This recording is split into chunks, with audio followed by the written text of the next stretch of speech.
Zaman, I am on behalf of my group.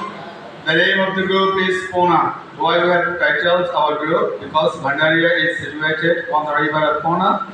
That's why we have titled our group Pona. And we are 10 members. You know it very well. So I like to welcome from my group you all, and I'm going to read out steadily.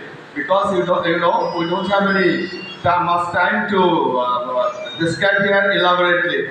That's why I'm sorry, and I'm not going to present you all this presentation in English because we are rich teachers here. Some of our teachers are English teachers, some are from other group, that is science, arts, commerce. So my speech may not be clear to you all. So I'm sorry. Thank you very much. সম্মানিত শিক্ষক মণ্ডলী, আমাদের 15 দিন পক্ষ থেকে আমরা এখানে যে প্রেজেন্টেশন করেছি সেটা হলো দুটো স্কুল, একটা হলো with autistic students and another is free from autistic students. Okay, so autistic students যেখানে আছে, যে স্কুলগুলোতে আছে, ওইখানে আমাদের ফার্স্ট পয়েন্ট রয়েছে যে আমাদের শিক্ষার্থীদের মাঝে, শিক্ষকদের মাঝে অটিস্টিক স্টুডেন্ট সম্পর্কে স্পষ্ট ধারণা থাকতে হবে। বিদ্যালয়, কারণ যদি ধারণা না থাকে তো বাচ্চাদের সাথে ট্রিটমেন্টের ট্রিটমেন্ট দ্যাট মিনস আচরণগত হতে পারে, এবার টিচিং হতে পারে, এই কাজগুলো আমাদের ক্লিয়ার হবে না। আর যেখানে অটিস্টিক স্টুডেন্ট নেই, এসএসডি অথবা এনডিডি স্টুডেন্ট নেই, সেই জায়গাটা এই অটিজম সম্পর্কে স্পষ্ট ধারণা না থাকলেও খুব একটা সমস্যা হয় না। সুতরাং যেখানে আছে সেখানে স্পষ্ট ধারণা দিতে হবে, সারা শিক্ষার্থীদের মাঝে ধারণা দেবেন এবং যারা আছে কোন ধরনের অটিস্টিক স্টুডেন্ট আছে সেই সম্পর্কেও ধারণা নিয়ে নেবেন যেখানে আছে। আর যেখানে নেই সেখানে এটা নিয়ে খুব বেশি বাড়াবাড়ি করাও হয় না, আর না করলেও কোনো সমস্যা নেই। 1 নম্বর পয়েন্ট। 2 নম্বর পয়েন্ট হলো এখানে আমাদের শ্রেণীকক্ষে ধরা গেল কে কে থাকে। সাধারণত যেখানে অটিস্টিক স্টুডেন্ট আছে সেখানে শিক্ষার্থী থাকেন, শিক্ষক থাকেন, আর ওই শিক্ষার্থীদের সহায়তার জন্য অভিভাবক থাকতে পারেন অথবা অভিভাবকের ভূমিকা পালন করার জন্য ওনার পক্ষ থেকে রিপ্রেজেন্টেটিভও থাকতে পারেন। এক্ষেত্রে আমরা বলবো, স্যার তো শুরুতেই বলেছেন স্যারের ভাষায় 3 জন শিক্ষক আসে। অনেক আমার স্কুলে একজন স্টুডেন্ট এসেছিল খুলনা পড়াতো, তা উনি বললেন যে স্যার ওই স্কুলে আমার বাচ্চাকে সহযোগিতার জন্য একজন স্যার থাকতো। মানে ওই sir he was completely provided by the family or by the guardian. ওনার ওই আসা যাওয়ার সমস্ত খরচ এক্সট্রা যা কিছু বিয়ার করতে ফ্যামিলি মেম্বার্স যারা আসতে পারতো। তো আমাকে বলো স্যার এমন টিচার দেওয়া যায় কিনা, তো আমাদের এই স্কুলে তো এই ব্যবস্থাটা নেই। তো আজকে ট্রেনিং এবার মনে হলো যে আসলে এটি উনি যেটা বলেছেন উনি ঠিক ছিলেন, কিন্তু আমার ধারণাটা ঠিক ছিল না। এরপর থেকে ইনশাআল্লাহ এমন যদি স্টুডেন্ট আসে আমরা ভর্তি করাবার পরে সহযোগী দেব অথবা ওনাকে নেব অথবা সহযোগী দেওয়ার জন্য চার্জ যদি করা লাগে তারপরে সেটা করব। এরপরে রয়েছে আর যেখানে অটিস্টিক স্টুডেন্ট নেই সেখানে সাধারণত শিক্ষক আর জেনারেল শিক্ষার্থী যারা আছে তারাই সহাবস্থান করেন এবং ক্লাস পরিচালনা করে থাকেন। শিক্ষার্থীদের বসার ব্যবস্থা কেমন হবে?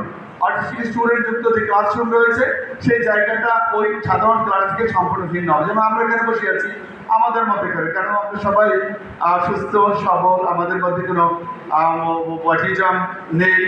তো যে কারণে এভাবে জেনারেল সারিবদ্ধভাবে শিক্ষার্থীরা বসেন যেখানে অটিস্টিক স্টুডেন্ট নেই। আর যে শ্রেণীতে অটিস্টিক স্টুডেন্ট থাকবে সেখানে ওদেরকে কাছাকাছি বসাতে হবে, ইউ আকারে বসাতে হবে অথবা বৃত্তাকারে বসাতে হবে, ওদের কনসেন্ট্রেশনটা যেন ওদের মধ্যে সীমাবদ্ধ থাকে। এরপরে রয়েছে শিক্ষা উপকরণ হিসাবে এখানে কি আসতেছে, অটিস্টিক যুক্ত ক্লাসে শিক্ষা উপকরণ হবে সম্পূর্ণ ভিন্ন। গণিত পড়ানোর জন্য সেখানে দানা নিয়ে বীজ নিয়ে নেওয়া যেতে পারে, স্পোনিয়া নেওয়া যেতে পারে। বাংলার জন্য ওখানে পাপেট অথবা পোস্টার পেপার ইউজ করা যেতে পারে। যে বাচ্চাগুলো ছোট কম দেখে চোখে সেই ক্লাসে বড় বড় অক্ষরের পোস্টার অথবা প্রিন্টেড পেপার দেওয়া যেতে পারে। আবার এছাড়াও যারা কানে কম শোনে তাদের কানে যেন বেশি শোনে এভাবে ডিভাইস ইউজ করা যেতে পারে। লাউড স্পিকার ব্যবহার করা যেতে পারে, সাউন্ড সিস্টেম লাউড হতে পারে, এবারে লাউড হতে পারে। আর যেখানে অটিস্টিক স্টুডেন্ট নেই সেখানে সাধারণ যেভাবে আমরা ক্লাস নিয়ে থাকি বই খাতা চার্ট ডেস্ক পেন্সিল দিয়ে আমরা ক্লাস পরিচালনা করতে পারি এবং ক্লাস আলোচনা করতে পারি। রিসার্চ বা সম্পদ রয়েছে। অটিস্টিক যুক্ত স্টুডেন্ট যেখানে রয়েছে যে ক্লাস সেখানে শিক্ষকের আগে থেকে প্রি প্রিপারেশন একদিন আগেই ক্লাস পরিচালনার জন্য তৈরি হন এবং শিক্ষার্থীদেরকে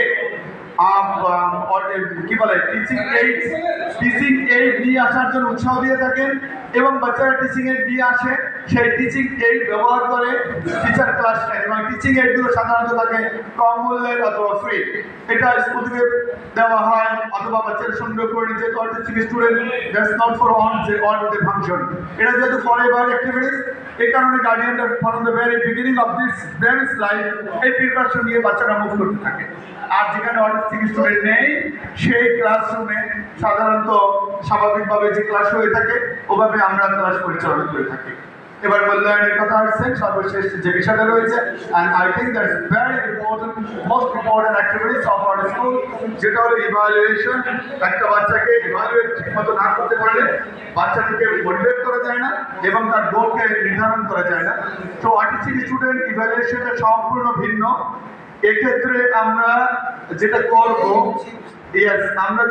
সেখানে হলো এখানে গাঠনিক মূল্যায়ন করা হয় আর বাচ্চাদেরকে নির্ভরযোগ্যভাবে যাচাই করা হয়। সেই যাচাইটা কি হয়, ওর ড্রয়িং, ওর আগে যে অঙ্কগুলো করেছিল, বিগত দিনে ক্লাসের যে অ্যাক্টিভিটিসটা ছিল সেটা থেকে মূল্যায়ন করা হয়। ইনস্ট্যান্ট ওকে যাচাই করে লেখা দিয়ে পড়া দিয়ে মূল্যায়ন করা হয় না, যেহেতু সেটা স্পেশাল বেবি।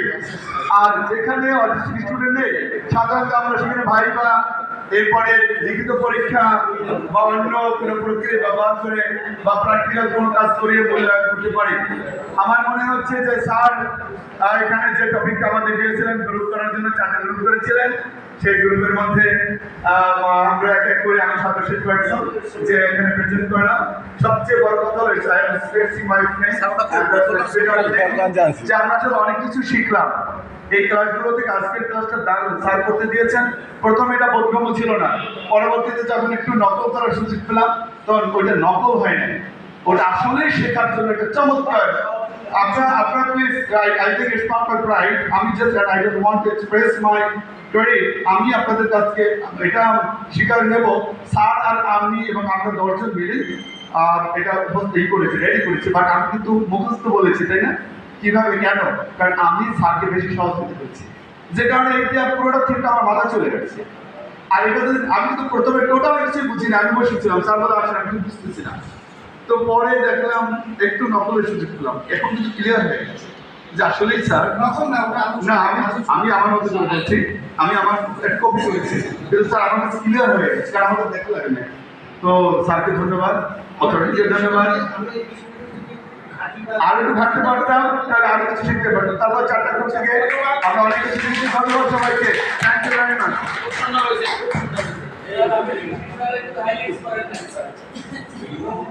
সুপ্রিয় সম্মানিত শিক্ষক মন্ডলী, শিশির স্যার, ইটস আ ব্র্যান্ড।